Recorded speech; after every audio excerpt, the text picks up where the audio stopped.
그 가운데 전재수, 임종선, 김규환 이 세 명에 대해서 뇌물 혹은 정치자금법 위반 혐의가 제기되고 있습니다. 지금 국수본으로 이첩이 됐어요. 전재수 장관, 임종성 전 의원, 김규환 전 의원. 논란이 되자 뒤늦게 특검이 국수본으로 이첩을 한 건데 받는 혐의는 뇌물 혹은 정치자금법 위반 혐의입니다. 정동영 장관과 나경원 의원은 금품 관련 진술은 없다라는 것도 다시 한번 말씀드립니다.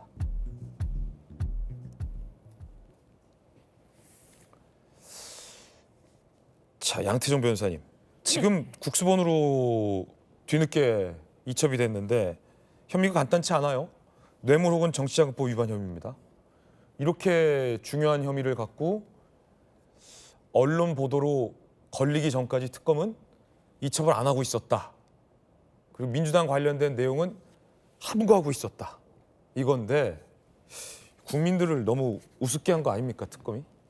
전 우선 특검에서 전 이 사실을 인지하자마자 바로 국수본에 이첩을 했어야 한다고 생각을 합니다. 그렇죠. 그러니까 언론에 물론 언론에 알리기 전 한 지난달에 이미 사건 번호를 부여를 해서 이거를 뭉개려거나 감추려는 생각은 아니었다는 거는 알려졌지만 그렇다고 하더라도 이게 공소시효 문제도 있고 여러 가지 문제가 있는 상황에서 국수본에 이첩하지 않고 가지고 있는 것만으로도 공정한 수사를 할 의지가 있나라고 특검에 의심을 받을 수 있는 충분한 상황이죠. 양태정 변호사의 돌직구예요. 근데 하지만 제가 김건희 특검법에 따르면 네. 이게 이제 물론 민주당 쪽이 드러났다고 하더라도 특검이 봐주겠다기보단 특검법 자체에 그 김건희 씨와 관련된 연관된 사건에 한정해서 수사를 하도록 되어 있기 때문에 그럼 빨리 이첩을 했어야죠. 그렇죠. 국수본이든 검찰이든 공수처든. 그러니까 당연히 저는 그래서 말씀드리는 겁니다.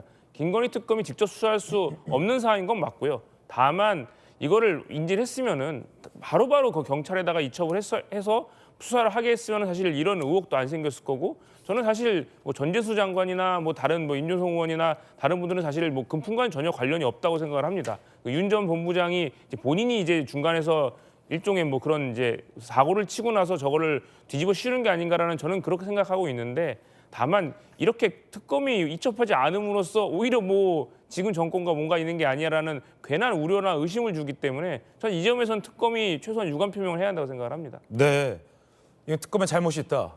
자, 그렇다면 그것이 의도적인 숨기기냐, 문객이냐, 은폐냐의 논란으로 국민들은 보고 계실 것 같습니다.